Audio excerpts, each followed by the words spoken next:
So about GRE, first of all about GRE planning.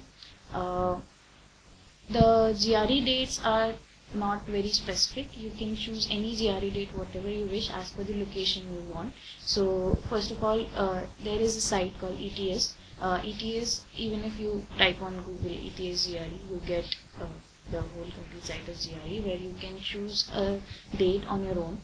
So it's a very straightforward work. What you want to do is you just go in there, you check the location, you register yourself, and you check the availability in the centers. So whichever location is nearby, you choose it. So most of the, in major cities like in Mumbai, Delhi, there are a number of locations. Like in Mumbai, there are at least 30 locations for taking GRE, and you can get it very close by wherever you want. In specific cities like Indore, you have some 1 or 2 centers. In some cities, you may have to travel to some other city to give an exam. But most of all, the ETS centers are very good, and they have a very good atmosphere to give your exam. So that's not a worry at all, that you do not need to think about that whether I should choose a location or not. It's not a worry. So first of all, when location is done, you need to set for a date. So how do you plan a GRE date? From my experience, I would suggest that a GRE should be given a semester before you are applying. Why? Because application itself is a very long process. You have to write SOPs, you have to make your resume, you have to complete a lot of references, you have to talk to a lot of people and get a senior's opinion over everything. So it takes a complete semester, and maybe if some of you are giving even placements in that season, it clashes. So it's good if you give your GRE 1 semester before. So in that sense, so as I can tell from my experience that I gave GRE in September 2014, and the deadline was December 2014. So usually the deadlines are very late of exams. So usually you plan your GRE as per the deadlines of the application. The GRE score is valid for 5 years. Yeah, 5 years. So therefore it's not a major issue, even if you give it 1 year back. And about it's about the date. So even if I gave September 2014, it was a really very bad rush for me, because I was in between my applications and placements time, and it was really very difficult for me to get it over with everything. I had to prepare for GRE, I had to make SOPs, I had to talk to professors and get my references approved, everything. So it was a really difficult problem. But my friends who gave it in January or a semester before, they were very easily able to focus on one thing at a time. This is about the date. About GRE preparation. So once you choose a location, date, you're good to go with, and it costs a lot. So GRE costs $10,000, and therefore you cannot afford to change the date always. So choose your date very efficiently. They do not cost 10,000 if you change the date before, I guess, 1 month. So you can check these all details on the site. So it costs, I guess, $5,000 if you change the date. So it's again costly. So this is about location and date.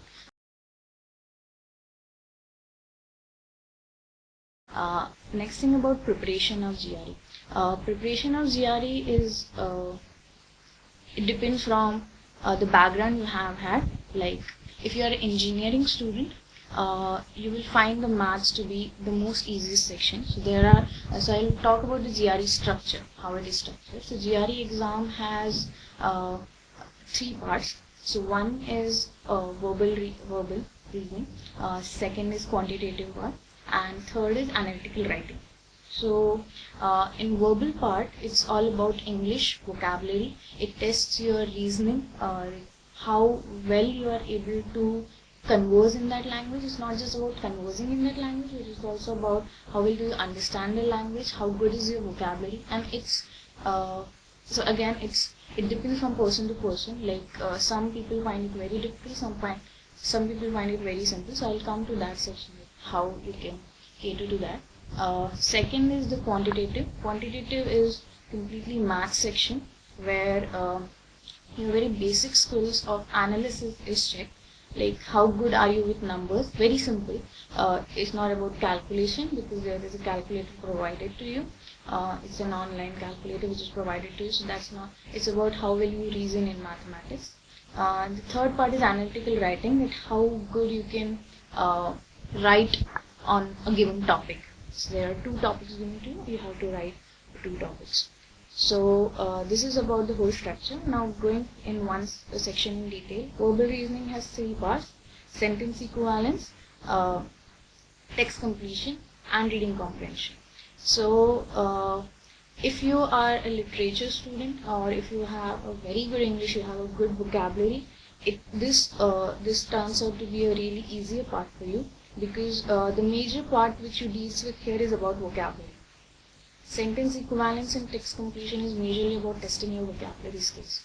So there are very good apps which you can use in daily basis. The apps are like Magoosh.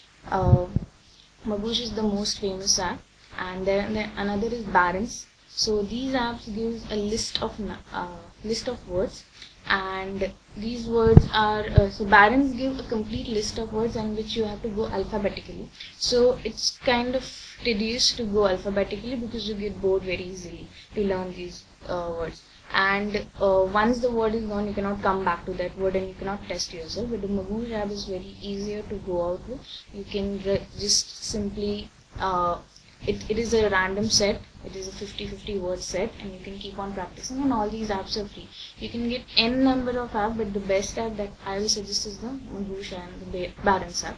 So both of them are good. They give you a set of 800 to 1500 words.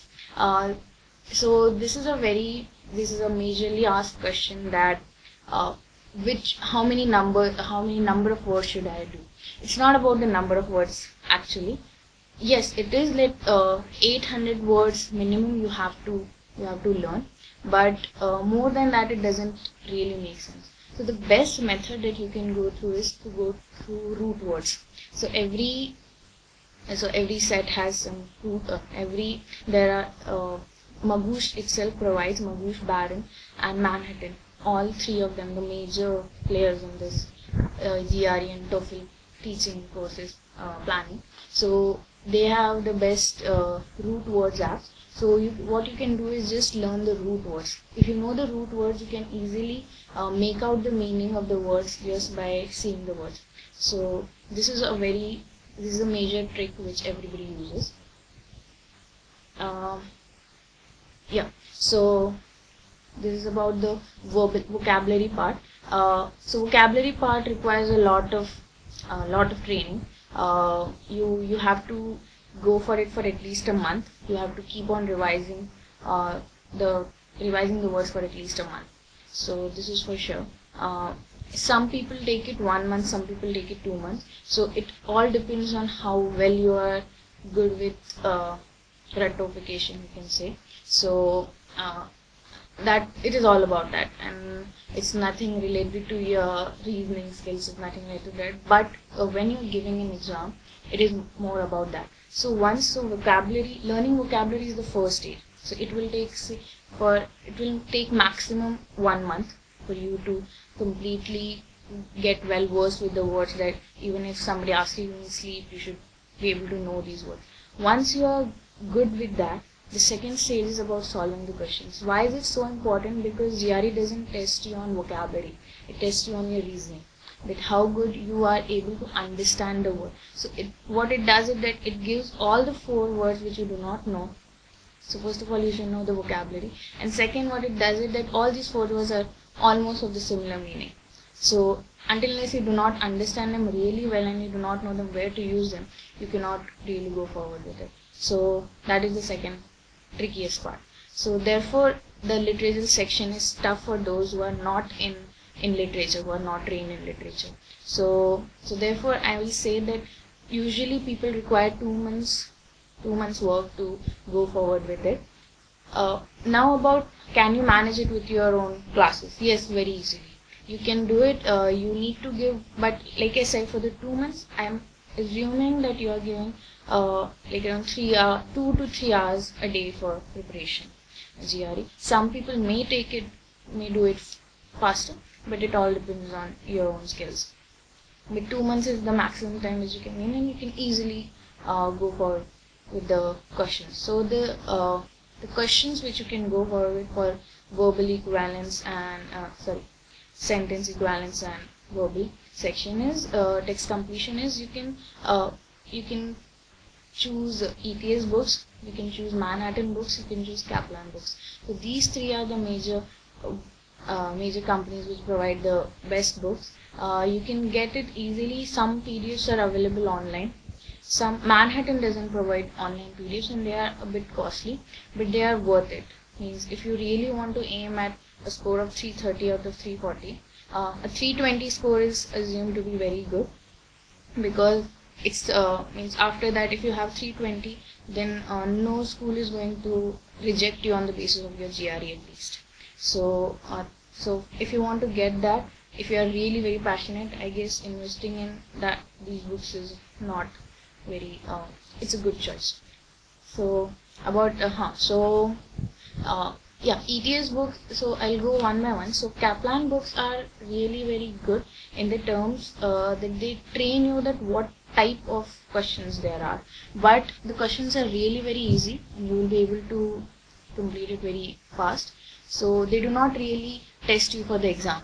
ETS books are just exactly what they're like, what GRE is like. So they have complete section of easy, medium, hard, and the medium section is actually how the questions come. Actually, it's a mix of all. If there are some hard questions in 1 hour, then in the second hour you will get some easy questions, or if they will give you all medium questions.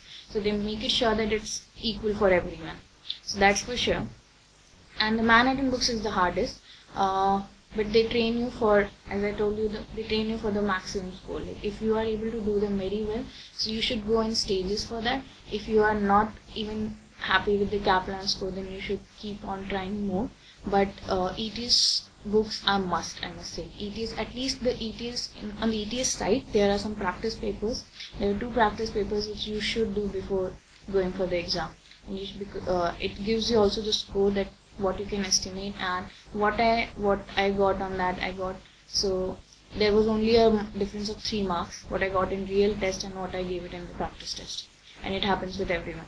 So that is really a good, but you should go forward with it only when you are really prepared, or it will be a really heartbreaking thing for you that you are not able to give it.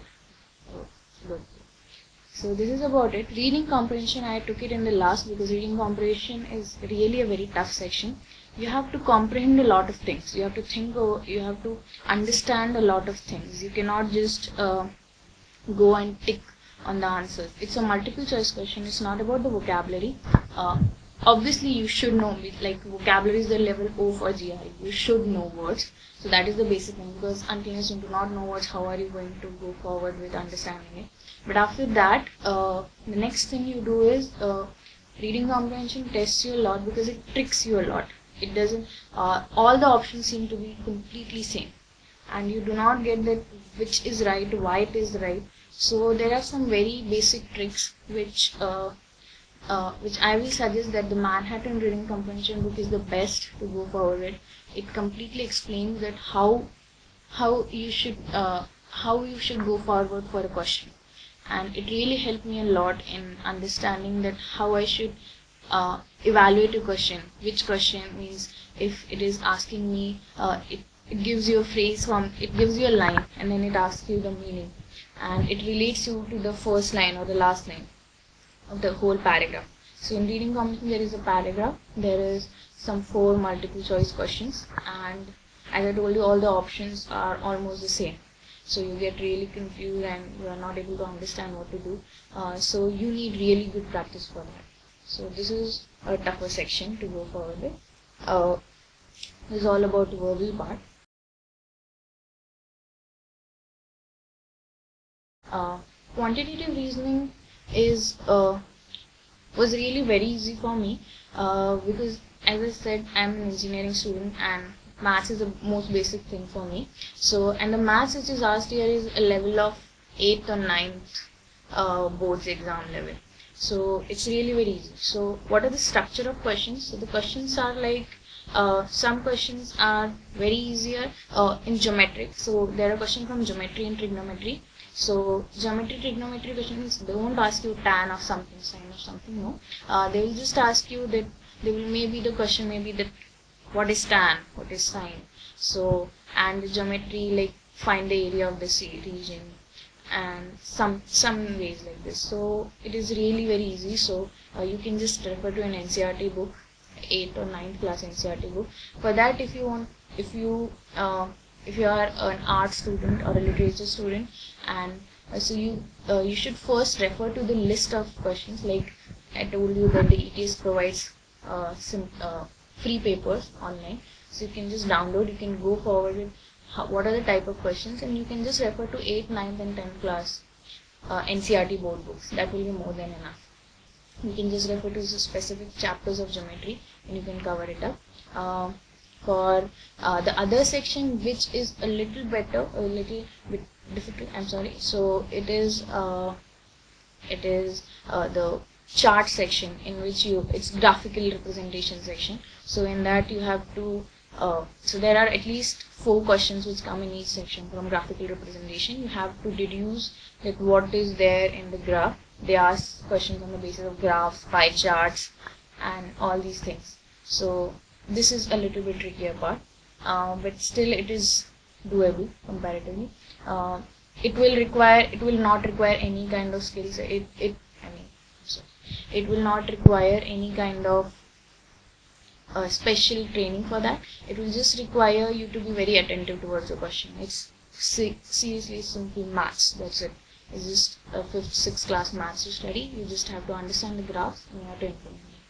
So this all the best book which I found for everything, for verbal and quantitative, was the official guide given by ETS, because it tells you, it gives you a summary of very in small parts, that in trigonometry this is the section you should go forward with. So in statistics you should go forward with this. In probability you should go forward with this.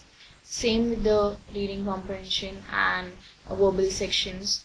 It will ask you the same. It will tell you exactly that what you should study, and therefore it's very easy.